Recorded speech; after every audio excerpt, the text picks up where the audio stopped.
तो यहाँ पर आपको एक क्वेश्चन गिवन है कि find A vector cross B vector. Please remember, A vector cross B vector बोला हुआ है इसने।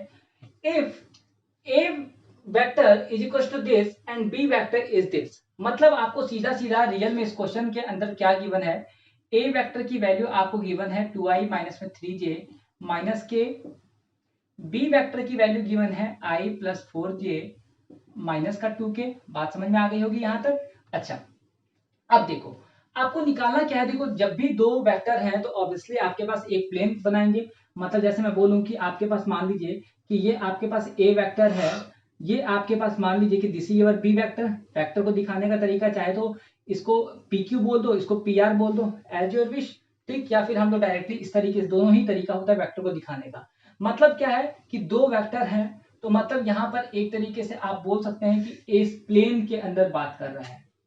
ठीक है, या फिर यहाँ पर वैसे तो इसने 3 एक्सिस दी हुई है, एक्स वाई जेड बोला हुआ है, लेकिन फिर भी समझने के लिए समझ लो कि यहाँ पर आपको ए वेक्टर ये है, बी वेक्टर ये है, इसी के अंदर 3D की बात कर रहा है क्योंकि एक्स का कोफिशिएंट भी है, वाई का भी है, जेड का भी है, इसलिए मैं इसको 2D तो नहीं बोल सकता हूँ। लेकिन ये समझ लो कि ए वेक्टर और बी वेक्टर को जब भी तुम मल्टीप्लाई करते हो, मल्टीप्लाई का मतलब है यहाँ पर क्रॉस और डॉट में अंतर होता है। ये चीज मैंने आपको वेक्टर में बताया है कि जब भी हम लोग क्रॉस वेक्टर यूज करेंगे तो जब भी तुम इसका मल्टीप्लाई करोगे तो जो थर्ड वेक्टर जो आएगा उसकी डायरेक्शन किधर होगी, इन दोनों के परपेंडिकुलर होगी।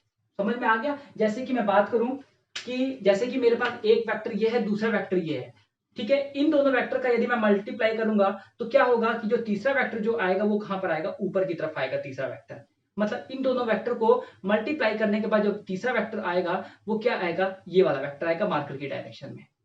समझ में आ गया। तो देखो सिंपल ये चीज मैंने आपको पढ़ाया हुआ है कि जैसे कि आपके पास ये एक पूरा एक प्लेन है, तो यहां पर इस प्लेन के परपेंडिकुलर कोई सा भी वेक्टर हो, मतलब ये सारे के सारे क्या है आपके पास, जिसको हम लोग दिखाते कैसे हैं, एन कैप से दिखाते हैं। एन कैप क्या बताएगा, डायरेक्शन बताएगा। लेकिन यहाँ पर हम लोग को डायरेक्शन से नहीं है, ओनली हम लोग को मैग्नीट्यूड चाहिए। लेकिन वही बात है, वेक्टर तो निकालना ही पड़ेगा। तो देखो वेक्टर निकालने का तरीका क्या पढ़ाया है मैंने आपको, A vector cross B vector is equals to modulus of, यहाँ पर आई जे के लिखोगे डिटर्मिनेंट की तरीके से, उसके बाद इनके कॉफिशिएंट्स, आई का कितना कॉफिशिएंट है 2, इसका कितना है 1, इसका कितना है जे का -3, इसका कितना है 4, इसका कितना है -1, इसका कितना है -2।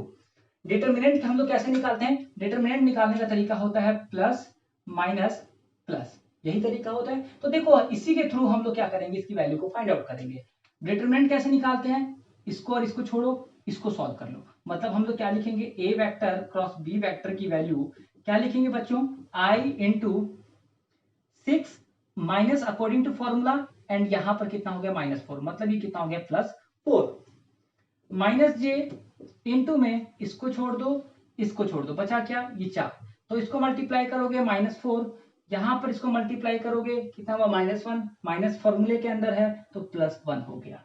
ठीक, प्लस जे के कैप बचा ना, ये तो हम लोगों ने सॉल्व कर लिया। तो यहां से के कैप की वैल्यू देखो कितनी बची, दिस एंड दिस, इसको सॉल्व कर लो, कितना हुआ 4 दूनी 8, फॉर्मूले के अंदर माइनस आता है और एक यहां पर मल्टीप्लाई करोगे तो -3, मतलब ये कितना हो गया +3। टोटल वैल्यू यहां पर बच्चों कितनी हो गई, 10 आई कैप माइनस यहां पर कितना हो गया -3, मतलब मल्टीप्लाई करोगे तो +3 जे कैप। करेक्ट, यहां पर ये कितना हो गया प्लस का 11 के कैप। बात समझ में आ गई, कोई दिक्कत है क्या। चलो अब हम लोग को निकालना क्या है, यहां पर हम लोग को find A vector cross B vector. Real में यहां पर आपको मॉडुलस पूछा है इसका, क्योंकि आंसर आपके पास इस फॉर्म में है। ठीक है, तो यहां पर आप लोग मॉडुलस लगा लीजिएगा, find this if A vector is this B vector is this. तो यहां से हमारे पास A vector cross B vector की इतनी वैल्यू आ गई। यदि हम लोग इसका मॉडुलस निकालना चाहेंगे, ए वेक्टर क्रॉस बी वेक्टर का मॉडुलस निकालना चाहेंगे तो कितना वैल्यू आएगा, कोएफिशिएंट्स का स्क्वायर। ये बात तो आप लोग बहुत अच्छे से जानते हैं, अंडर रूट के अंदर 10 का स्क्वायर प्लस 3 का स्क्वायर प्लस 11 का स्क्वायर। तो यहां से टोटल वैल्यू देखिए कितना हो गया 100 प्लस 3 का स्क्वायर 9 प्लस 121, तो ये कितना हो गया 130 प्लस 100, मतलब टोटल वैल्यू कितना आ गया आपके पास √230। देखो इसमें कोई आंसर है क्या आपके पास, ये रहा बी आंसर आपका हो गया यहाँ पर। तो बच्चों देखो यहाँ पर ओवरऑल यदि आपसे पूछता डायरेक्शन कहाँ है, तो डायरेक्शन हमारे पास इस डायरेक्शन में है, और ये जो वेक्टर होगा जो एन कैप होगा वो आपके पास क्या होगा, ये वाला वेक्टर होगा। ठीक है, यदि आप इसको मैग्नीट्यूड से डिवाइड कर दें तो ये आपके पास क्या बन गया, n क्या बन गया। ठीक है, यदि वेक्टर की फॉर्म में लिखना चाहते हो तो आपके पास ये वाला वेक्टर बन गया। बात समझ में आ गई, कोई दिक्कत है? पक्का? ठीक है, ओके।